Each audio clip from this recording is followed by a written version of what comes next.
谢谢你。谢我什么？没想到在那个地方找到我的是你。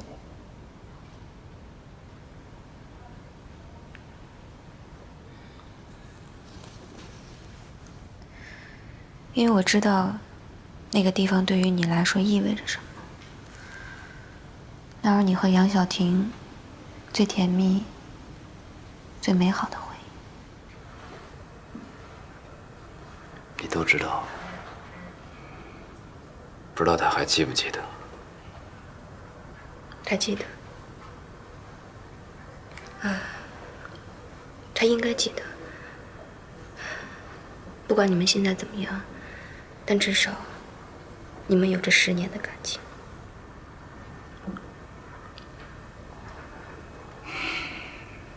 你说10年是长还是短呢？我觉得10年挺短的。10年让这个城市每一个角落都发生天翻地覆的变化，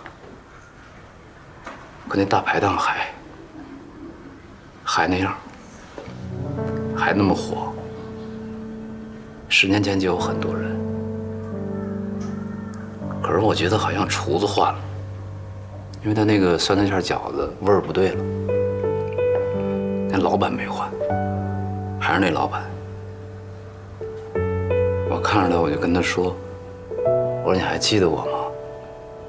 他看我半天，他说：“记得。前2天你刚来过。我最后一次在那儿吃饭，带小婷，是7年前。”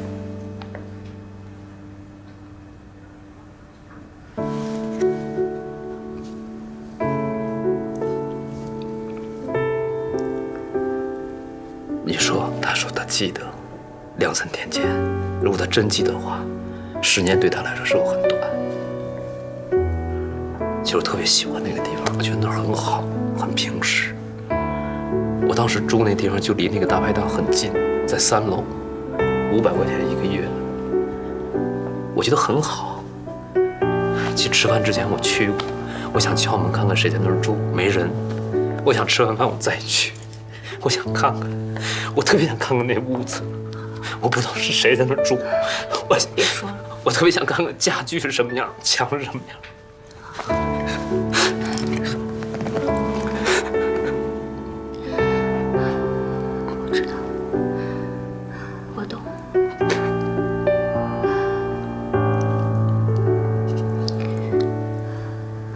我能体会到你内心的痛苦。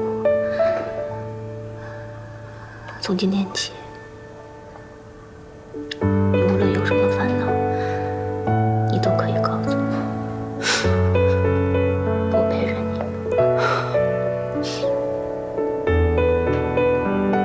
只要你别再消失了。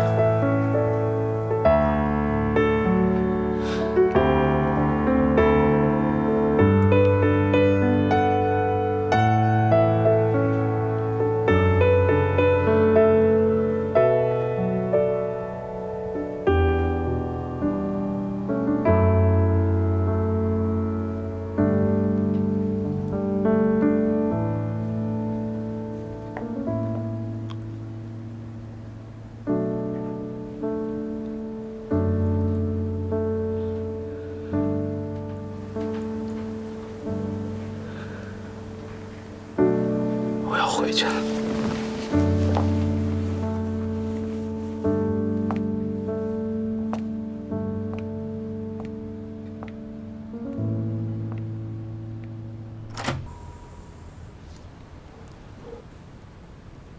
我去了南一小区，去了我们以前经常在那儿吃饭的那个大排档。我猜到了。我想你应该能猜到。可是，出现在我身边的，却是别的女人，是楚正。我觉得以你现在的情绪，根本就不想见我。只有他才能够给你带来安慰，所以我还是不出现的为好。这是你的强势和武断。你怎么知道我心里面希望出现的是他，不是你呢？如果你希望我出现，为什么不给我打电话？然后呢？再开始新一次的误会和争吵。小婷，我们之间走进了一个死胡同，走不出去也退不回来。与其这么相互折磨，不如分开。你是指离婚？我觉得我们之间这种冷暴力会让我们遍体鳞伤，那不如在我们内心还心存感激的时候结束。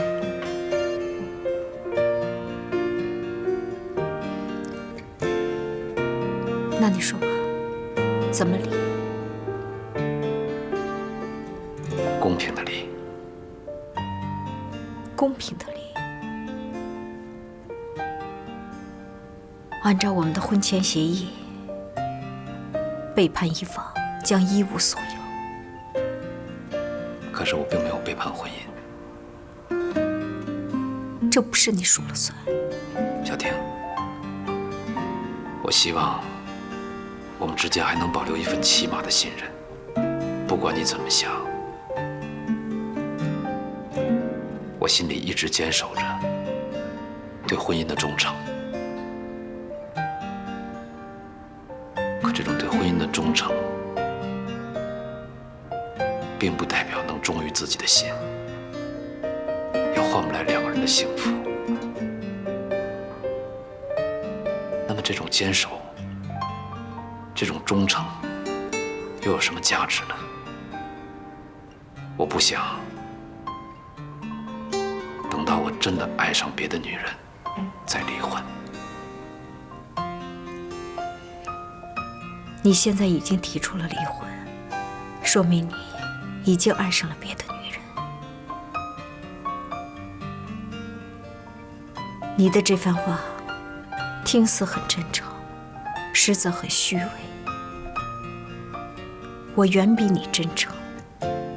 我想要告诉你的是，留下你的钱，买回你的自由。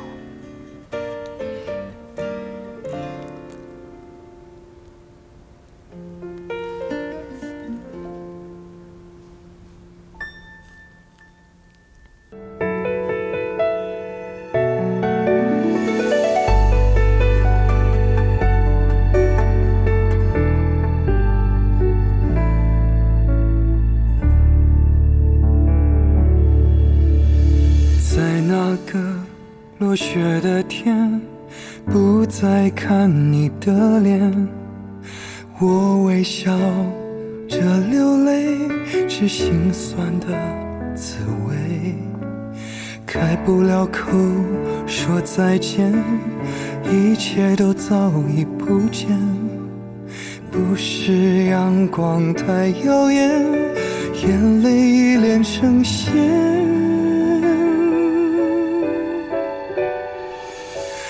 你我的世界不停纠结，每一分每一秒，你我的故事开始纠结，分不清走不开。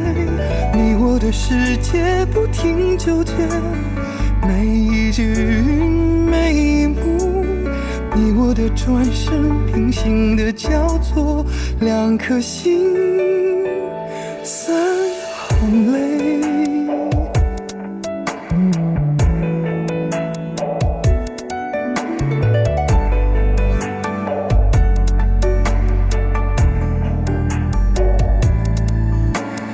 你不知我低头，只是怕我心更痛，难忍住的眼泪，只好转身投。你很喜欢这么吓人的出现在我身后吗？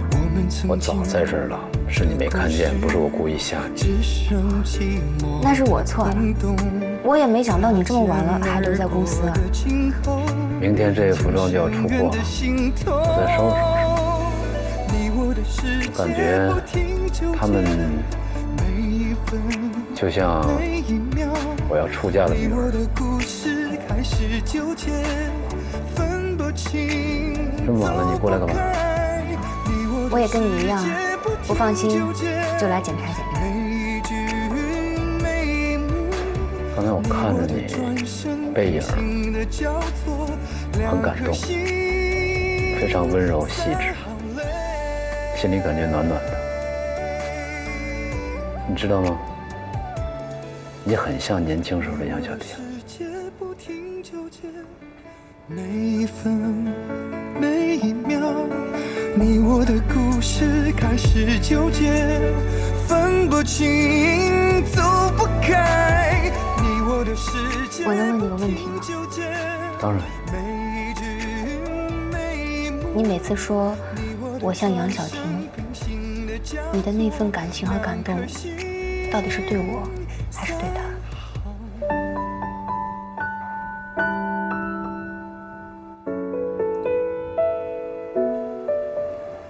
不用急着解释，我不想逼你，也不想要个答案，我只是想提醒你，在你面前的是我。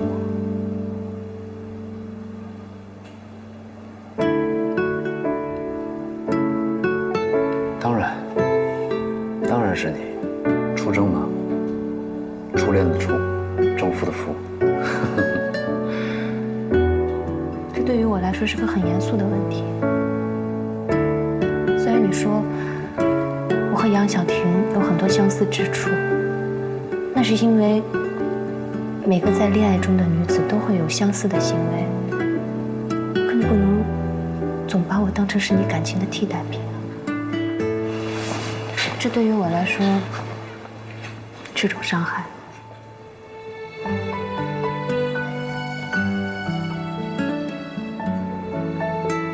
明白，放心吧，我心里有数。你就是初征，杨小婷就是杨小婷。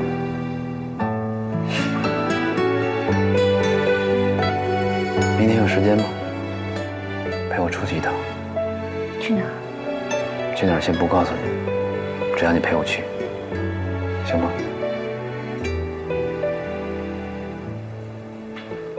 好吧。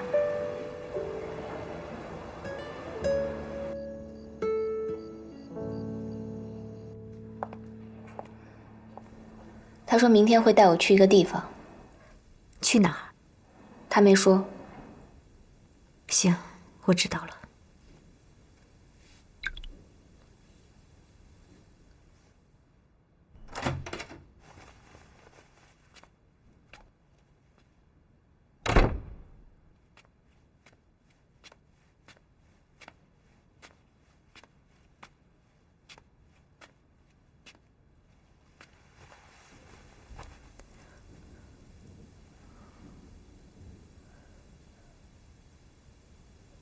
你的小情人儿没收留你啊？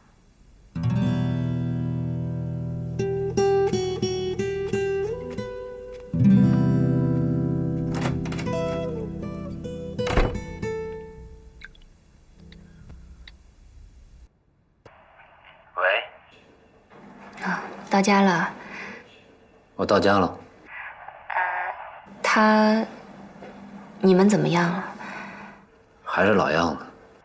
其实你也应该多体谅他，不要总吵架，因为那样会影响你的心情。如果你不开心，我也不会高兴的。知道了。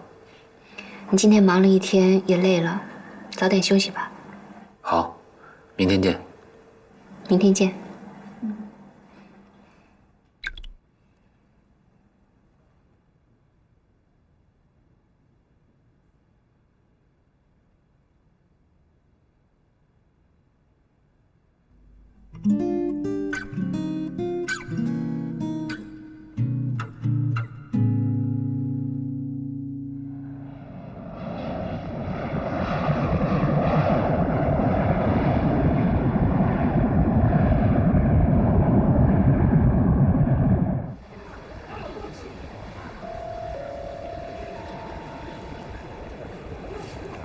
么一大早接谁啊？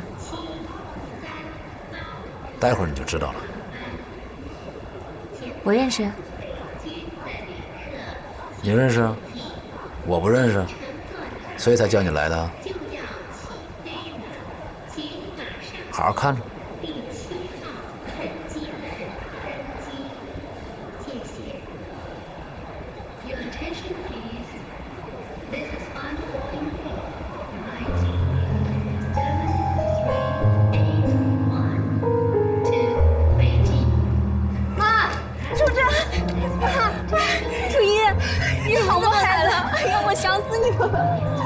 我们也想你呀。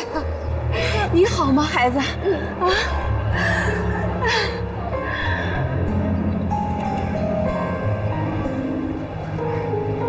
妈，这是我们公司的老板高总。啊，你好。您就是高总啊？哎呦，闺女，我们的机票就是高总给订的。谢谢你。高总，你今天说要来接的就是他们。没错。为什么呢？干嘛？走吧，路上说。好吧。啊，好。妈，走吧，走。初一，别怕啊。妈，进来吧。这边。包给我拿着。妈，先坐。哎，好，来，初一，来，跟妈坐这儿啊。哎，今天晚上你和初一就睡我的房间。哎，好的。康复中心那边已经联系好了，随时都可以过去。谢谢你，谢谢你，高总，你可是我们全家的恩人呐。哎呦，您千万别这么说，叫我高寒就行。您坐，阿姨。不过，谢谢你啊。哎呀，谢什么？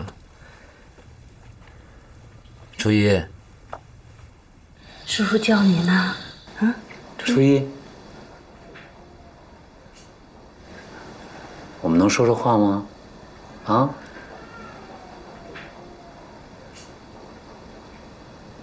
你还记得恐龙是怎么叫的吗？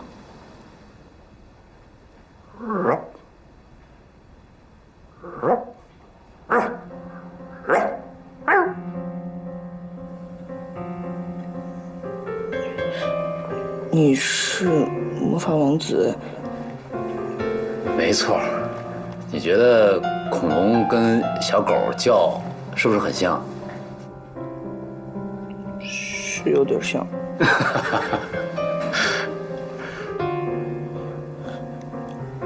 我要去很远的地方吗？不远，一点都不远。相信我，而且我保证，你很快就会回家。我是魔法王子，我说话算话。那你能常来看我吗？当然。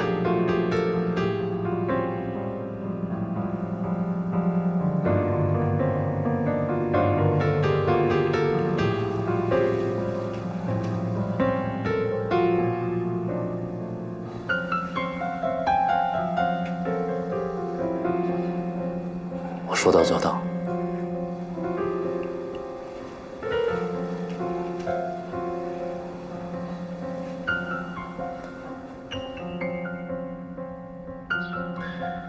现在高寒已经把出征的弟弟和母亲全接到北京来了，而且他还把出征的弟弟安排进了康复中心。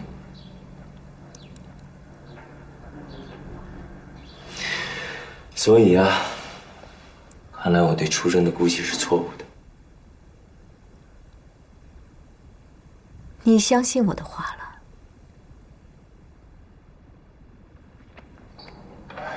不好意思啊，一会儿有件要紧事跟你说一下。杨总有些事情要处理一下，你等我。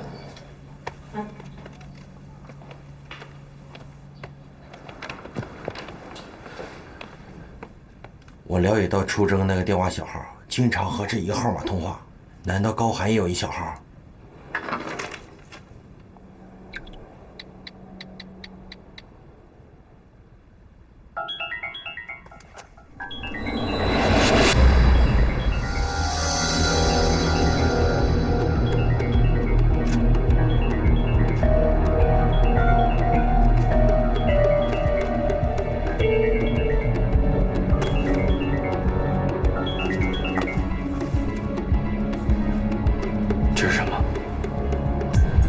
你跟初征到底在玩什么？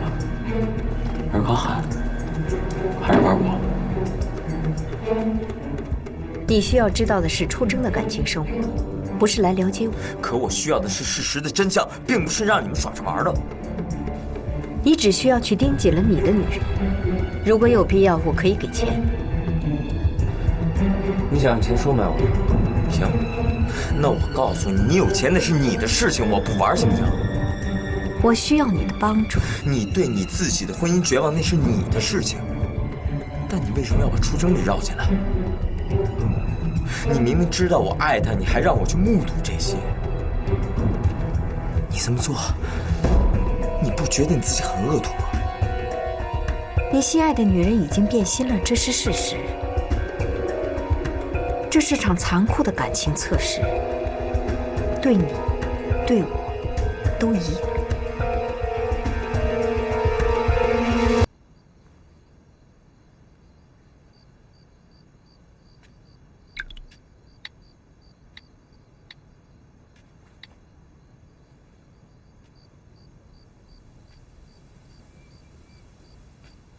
喂，我想告诉你件事儿。我一直在利用肖玉涵，可是他发现了我们之间的秘密，我怕他说出来。我想求你去劝劝他，因为只有你才能够劝住他。我知道了，你让我想一想。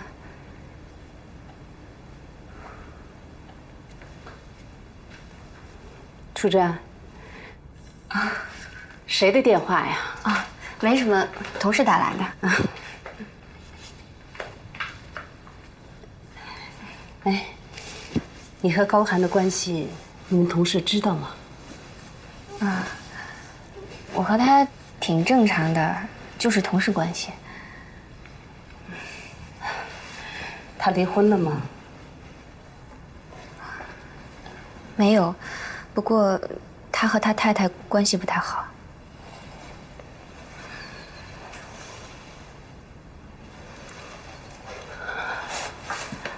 闺女，妈有话要说。高寒这个男人是不错，人靠得住，心眼好，也有钱。但是，他再好，妈都不希望你去破坏别人的婚姻。妈就是亲眼看着自己的男人被别的女人拐走了，这心里的苦哪好啊？妈，你放心吧，是你想太多了。那就好，闺女啊，我们做人呢，一定得堂堂正正的，不亏欠任何人，才能心里踏实，夜里才睡得着觉。我明白了。明白就好。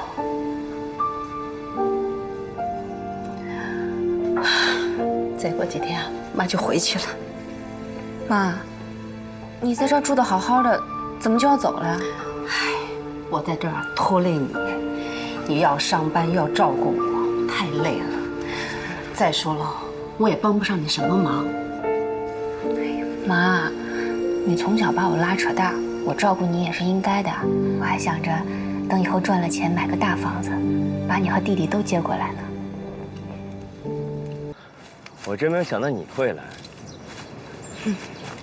我也没想到你会介入这件事情。哼，那看来我们都会给对方很多惊喜，是吧？初征，这样，如果你想过来跟我解释，那就请你闭嘴。我现在希望你能继续帮我。哼，这点我还真没想到。怎么着？是杨晓婷派你来当说客的？嗯？没错，是他让我来的。初征，咱们说实话，你有多爱钱？杨晓婷给你多少钱，能让你在她丈夫面前出卖你自己？你说。肖玉涵，你就这么想我？如果我真的那么爱钱的话，我干嘛要白白跟着你几年？我可以趁着自己年轻卖个好价钱啊！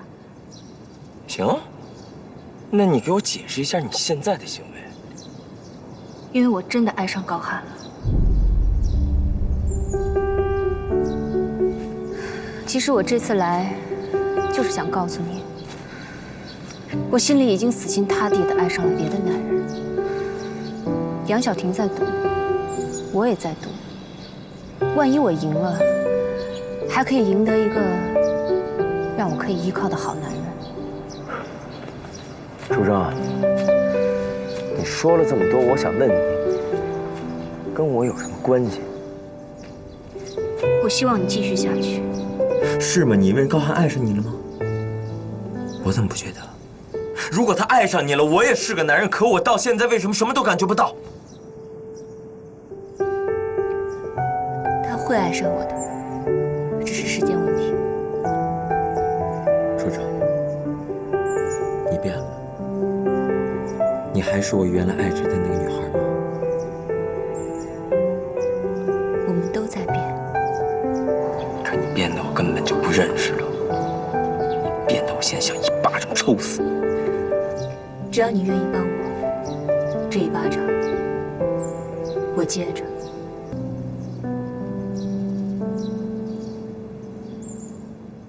杨总，高总今天从账上支走了一部分钱，您看一下。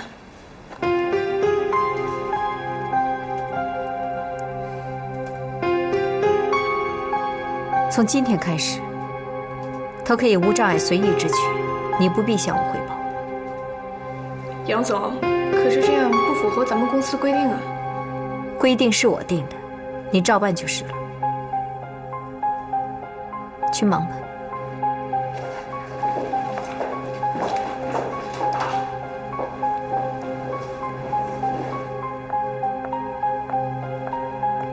怎么样了8点半，你们常去的那家咖啡厅。谢谢你，这次多亏你了。不过，我不得不提醒你一句：如果你坚持要走这条路，就没办法回头了。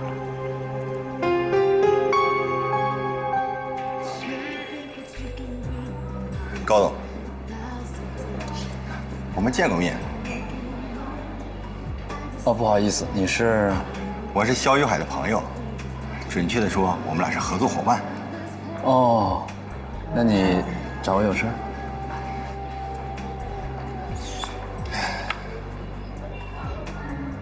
你现在正在和你老婆闹离婚吗？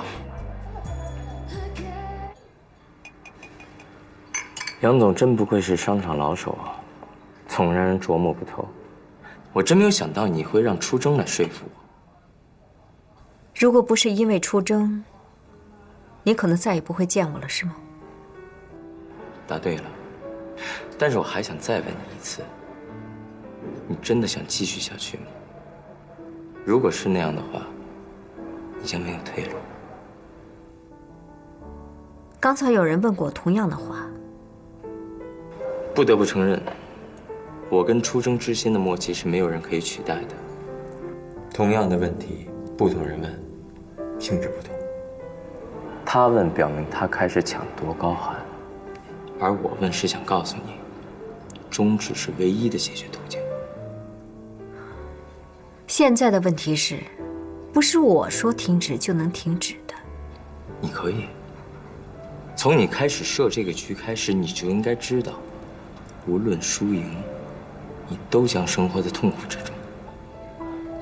当高寒跟我提出离婚，当他对出征动心的时候，你还能告诉我这是一个局吗？我只是提前证明了一个迟早会发生的悲惨的结局而已。就算你证明了那样的结果，你又能得到什么？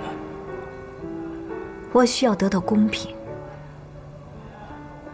我跟了高寒10年，我们住在一个20平方米的地下室，然后我们有公司。我付出了一个女人所能够付出的一切，而得到的结果是什么？空守了一个婚姻的名头。我要让高寒为我这10年买单。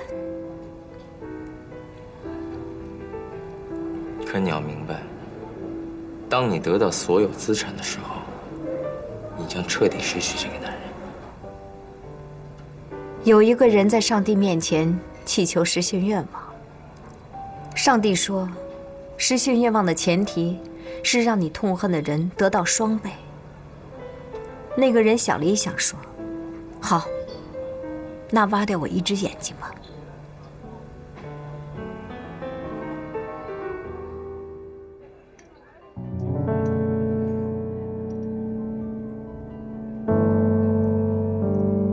怎么了？一直都绷着脸。没有。我不是故意不去咖啡厅的，我是陪我妈。我没怪你。好了，我先自罚一杯。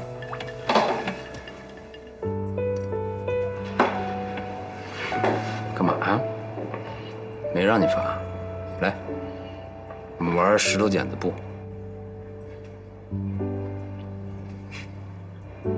好吗？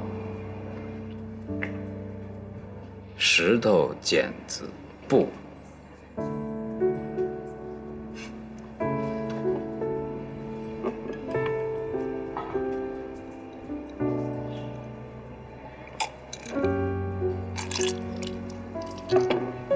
我看你是故意的，自己想喝酒吧？前一段时间在网上特别流行一个故事，你听说过吗？就是说死神想让一对非常相爱的恋人玩石头剪子布，谁赢了才可以活，输了必须死。于是男孩和女孩就约好了，一起出石头，这样两个人才能一块儿死。结果男孩出了剪子，女孩出了布，女孩死了。为什么？男孩出剪子是因为他认为女孩肯定会按照约定出石头，所以他不希望女孩死。女孩出布是因为他背叛。如果杨晓婷听了这故事，会怎么想？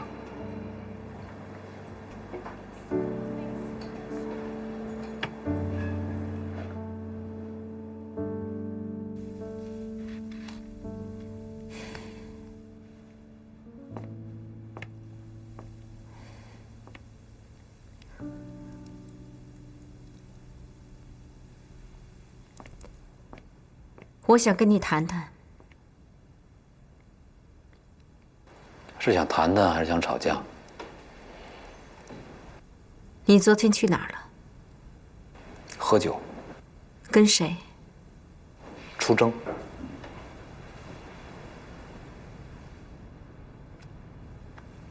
你越来越肆无忌惮了。你觉得你白天跟那些女人们在外面鬼混，晚上回来睡觉，你觉得有意思吗？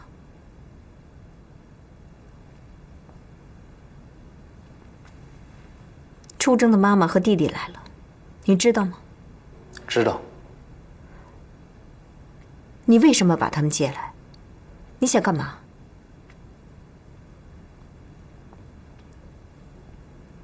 你怎么知道是我接来的？难道不是吗？也许是，也许不是。你想相信哪个？高寒，我们7年夫妻，你为什么对我没有真话呢？你怎么知道我说的不是真话？我的眼睛又往右面看了呢？我们离婚吧。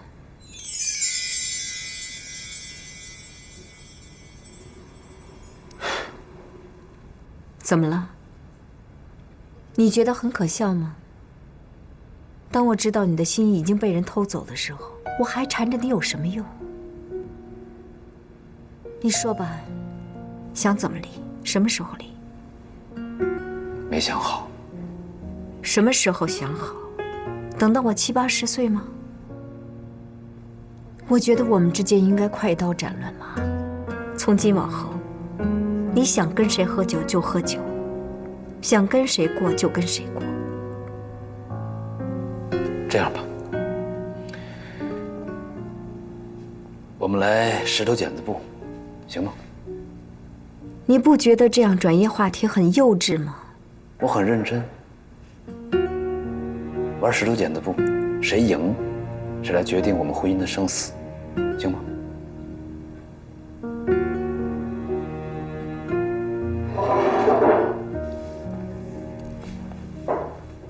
来，别那么严肃，不就离个婚吗？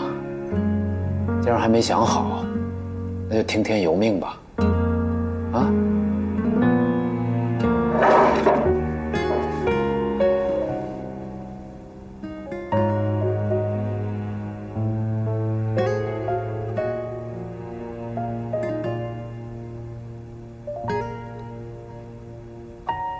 你说吧，听你的。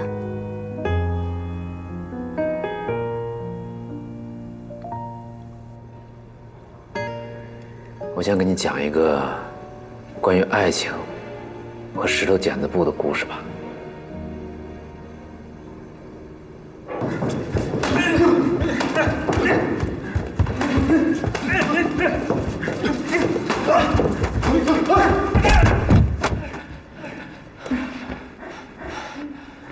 我决定了，继续帮杨小婷。为什么呀？为了成全。听完这故事，你是怎么想的？难得的好男人，成全了他的女人。谢谢。谢什么？谢谢你用了“成全”这2个字。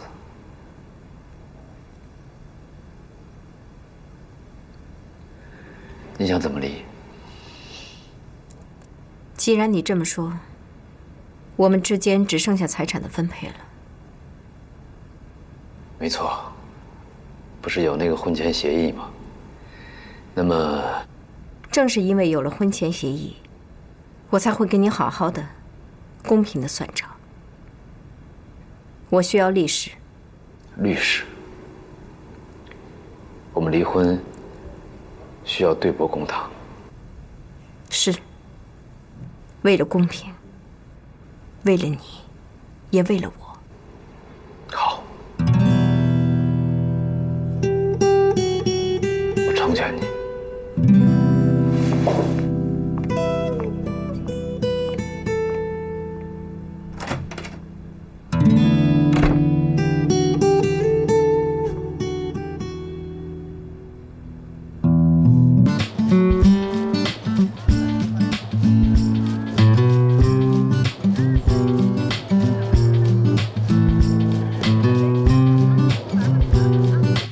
校长，那以后就拜托您照顾我弟弟了。不过这费用……哦，费用啊，高先生已经把1年的费用都交齐了，还包括吃住。高总，阿姨，没多少钱。事先我过来了解了一下情况，也跟徐校长沟通了一下，初一，还是比较适合在这儿的，您放心。听见了吗？初一，以后你要在这儿生活一段时间，这有很多朋友，他们会和你玩，可以吗？你要相信魔法王子，你看，这儿有很多朋友，一定会很有意思的。而且姐姐答应你，我和魔法王子每周都会来看你的，相信我，好吗？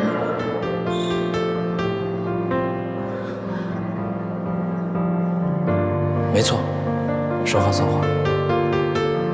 校长，你就多费心了，这个孩子我们就拜托你了。你就放心吧，我带他去熟悉一下环境。哎，初一去吧，去吧，初一。会很好，没事的，别怕哈。姐姐他们会来看你的。去吧，听话，乖。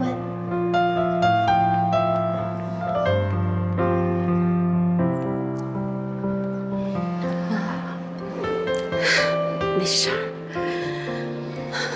闺女啊，我已经订了下午的车票，一会儿你送我去车站吧。嗯，妈，你怎么也不说一声就要走了呢？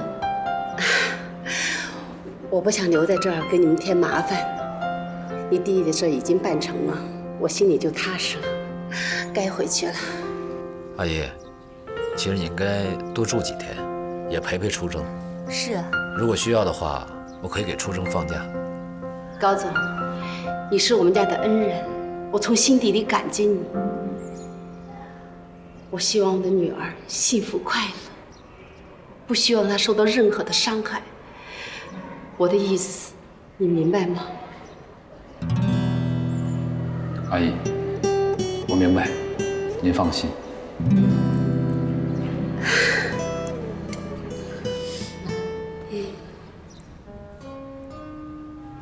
谢谢你能够帮我，我希望你收下这个。从现在开始，我不是在帮你，我是为了我自己。我特别想知道初征对我、对高寒到底是怎样的一种情感。我找了张凯明了，希望他可以当我的代理律师。他怎么说？他没有拒绝。我说你能不能换个律师？为什么？难道因为他是高寒的朋友吗？你曾经跟我说过的，知己知彼，难道你忘了吗？再说了，他愿不愿意是他的选择。太多的无奈，有谁能？张律师，我一直在等你的电话。好的，谢谢。他答应了。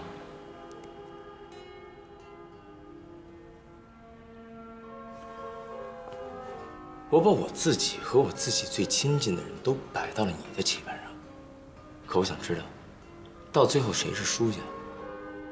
我想要告诉你的是，不管是谁输或者谁赢，就算输，也要输得有面子，有尊严。你找了我，又找了张凯明做你的律师，你这样一步迈出去，就奔着离婚去了。我只是希望我知道这10年里我跟了一个什么样的男人。我之所以坚持要你帮我，是因为你太了解张凯明了。你会把你知道的所有一切不留痕迹地告诉他。知己知彼，我想我不用提醒你，你应该知道该怎么做了。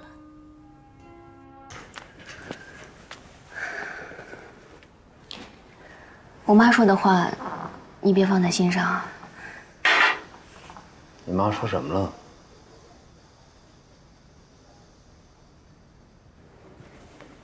你妈妈知道我现在的情况吗？我是结婚的，她是怎么认为我们之间的关系的？你跟她说，我们之间是什么关系啊？其实我没说什么，啊，可能是她误会了吧。哦，既然是误会，她说什么我不会在意的。那你觉得我们是什么关系呢？我们真的什么关系都没有吗？那我们之前所经历的那一切算什么？是暧昧，还是游戏？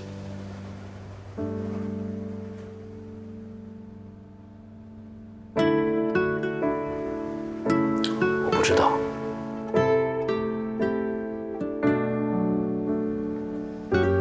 我不知道从什么时候开始，你的一言一行、一举一动，都能很准确地打到我心里面最柔软的地方。我不知道这是不是巧合，它总会让我想起另外一个人。杨晓婷。对，他年轻的时候。我知道，每个人都不可能把自己过去的感情化为零，当然我也不会这么要求你。我以前跟你说过，我只想在你身边，静静地陪着你。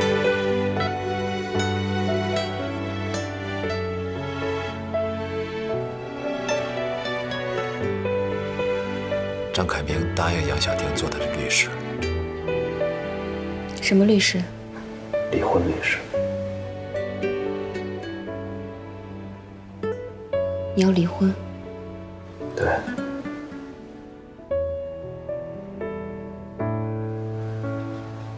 没想到。我只是没想到会这么快。已经在进行时了。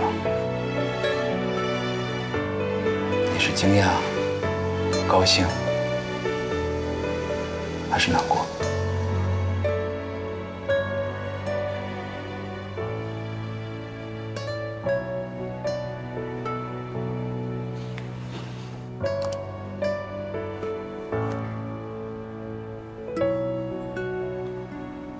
无论发生什么，我都会在你身边，陪你一起面对。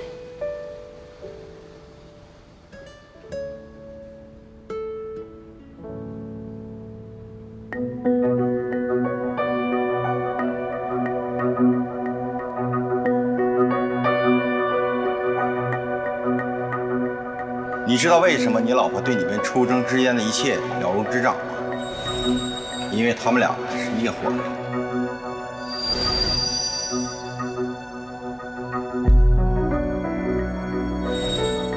我决定让出征兼职做高总的助手。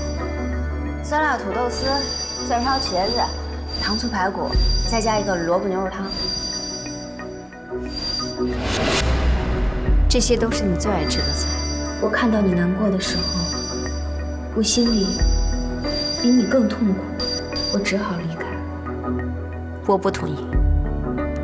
菊花枸杞，安神的，去火的。菊花枸杞茶。出征的妈妈和弟弟来了，你知道吗？因为我知道，那个地方对于你来说意味着什么。那是你和杨晓婷最甜蜜、最美好的回忆。我觉得以你现在的情绪，根本就不想见我。只有他才能给你带来安慰。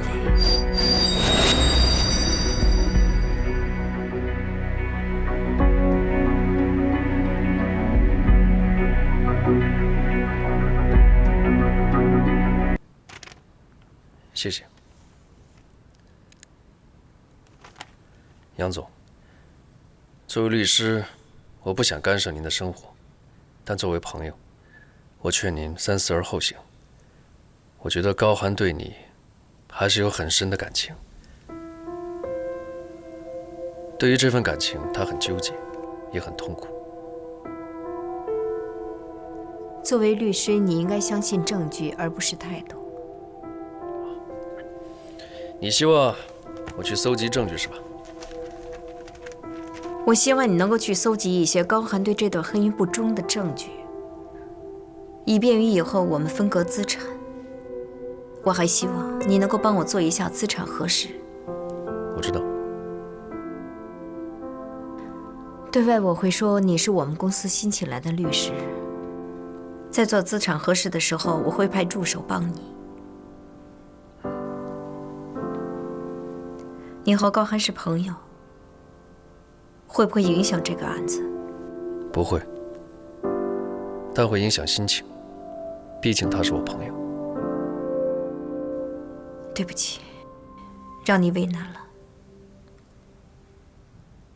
我给大家介绍一下，这位是张凯明张律师，是我们公司新聘的法律顾问，专管公司的资产审核。金华，你要配合张律师。好，没问题。张律师是高总和出征的朋友，所以也是我们瑞和自己人。希望大家能够支持张律师。我在办公室等你。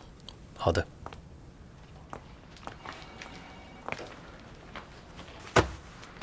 欢迎加入。希望双方都满意。一定一定。合作愉快。一定愉快。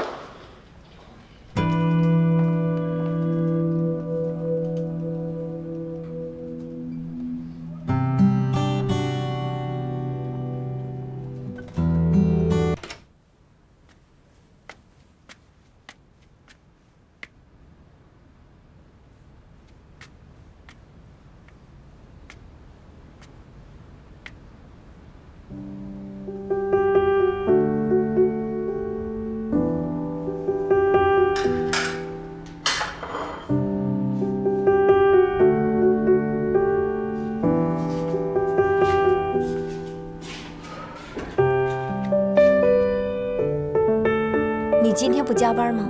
不加，不出去啊？哪儿都不去，给自己做点吃的，好好享受一下悠闲。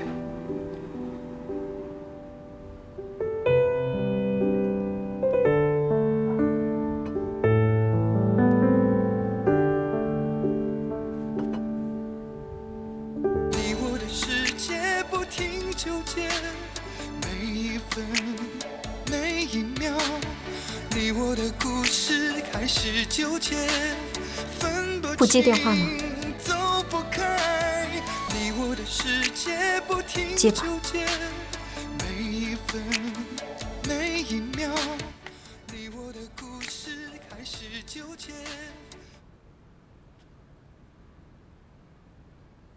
太多的无奈，有谁能明白？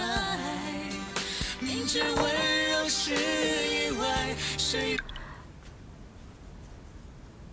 妈，啊，我挺好的，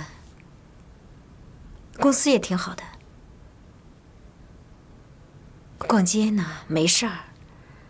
行了，我不跟你说了啊，买单呢。我也是，我也想你，晚上给你打行吗？啊，拜拜。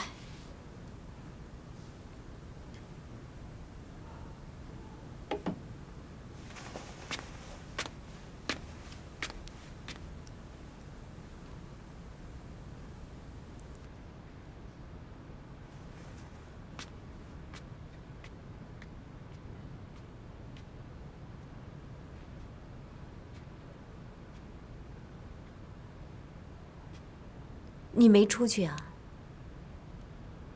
我刚才不是说了吗？我今天哪儿都不去。你不是接了电话了吗？接着电话就一定要出去吗？从今天开始，只要没有工作，我就在家待着。待着干嘛？陪你。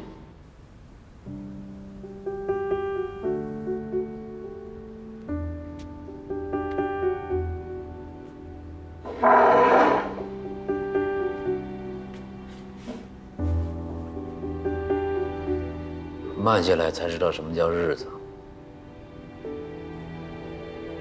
这些年，忙里忙外，忙来忙去的，把日子都忙丢了。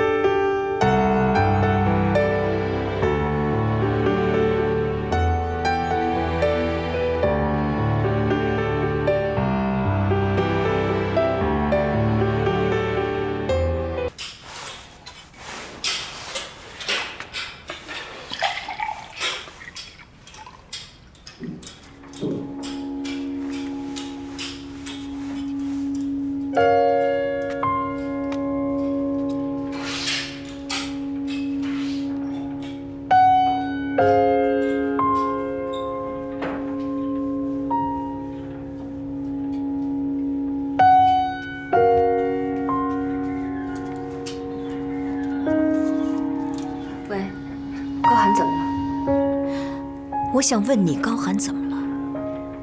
你们之间是不是发生什么事了？我也不知道，前阵子还好好的，可他最近一直躲着我，我也不知道为什么。好，我知道了。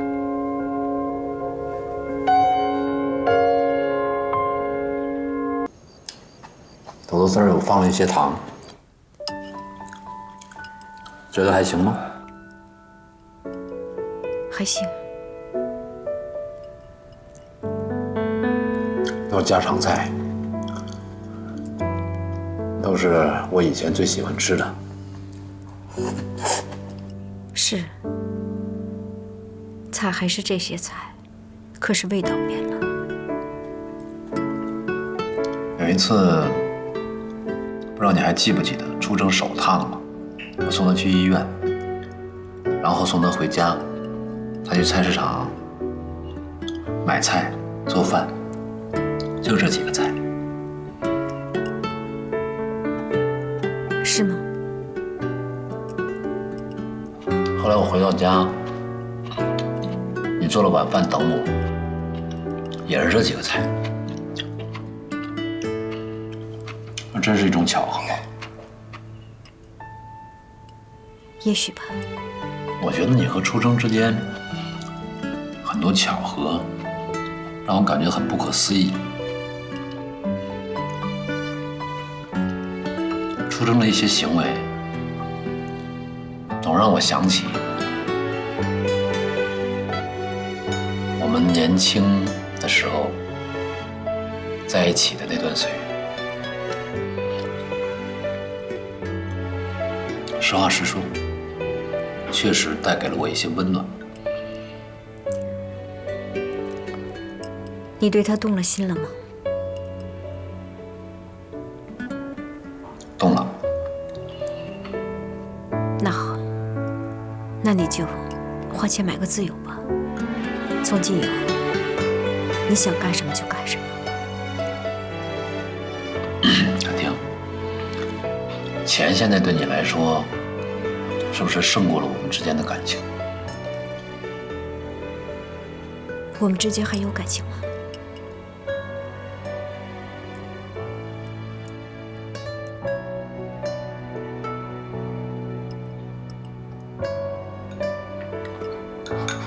谢谢。张凯明今天正式开始调查，我想他一定会去找你。我知道。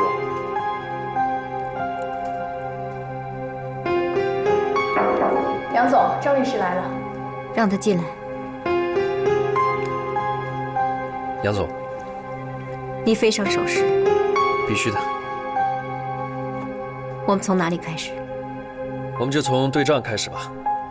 毕竟你们夫妻的财产牵扯到公司的资产，这其中包括你们婚前的个人财产、工作的共同财产，以及你们在这个过程里面有没有转移过财产。我会全力配合你调查，可如果涉及到我力所不能及的范围，恐怕我也会爱莫能助。您的意思是说，高寒可能转移资产，并阻碍我取证？我想您顾虑太多了吧？这不是我顾虑太多。你也很清楚，如果你想要查到的话，就一定能查到。我个人认为，用人不疑，疑人不用。如果您担心我跟高寒先生的关系的话，您大可不必聘用。我想您多虑了。我聘用你，正是因为我相信你。我刚才的话只是想提醒你。我还是那句话。作为律师，我不会放过任何细节，但作为朋友，我相信高寒先生绝不可能转移资产。高寒也许对你来说是一个好朋友，可未必是一个好丈夫。我觉得有点太女性化了吧？我觉得这样可以扩大公司的品牌受众范围。为什么？其实现在很多男生都挺喜欢女性化的服装。有道理。晶晶，那你先拿回去吧，我再想想，好吧？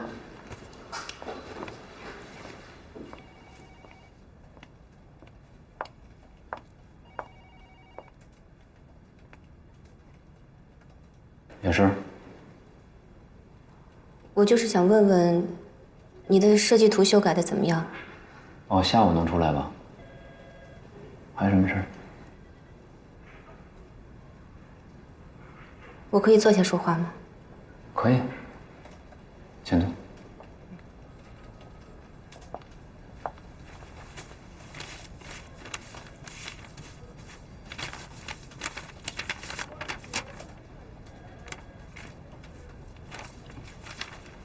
我可以叫你高寒吗？你想说什么？我就是想问问你，你为什么躲着我？为什么不接我电话？是不是杨晓婷给你压力了？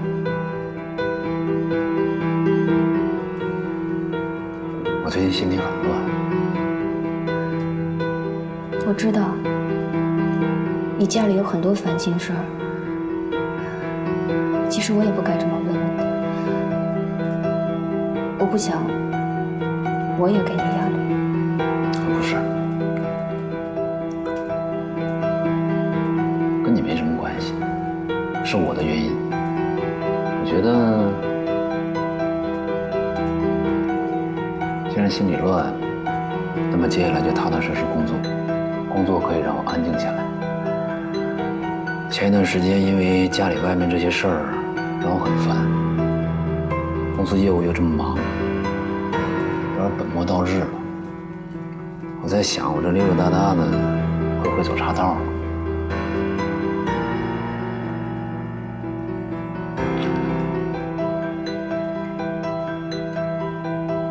你这么说，真的让我很害怕。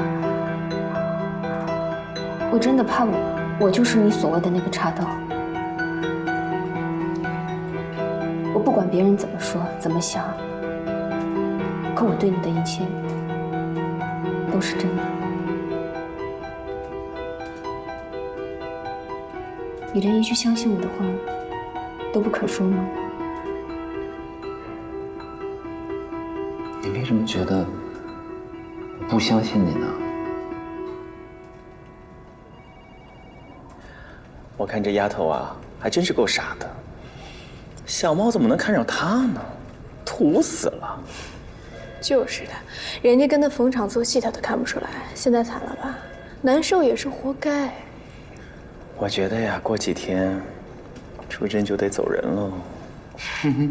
就是，杨总怎么可能留他？开玩笑呢。谁呀？不会是我吧？啊，是陈大律师，我们在闲扯片呢。聊天儿，说之前一个同事。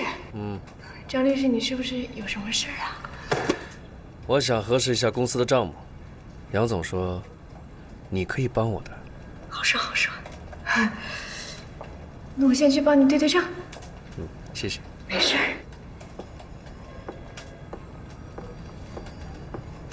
出征。中午一起吃个饭吧。好。中午等你。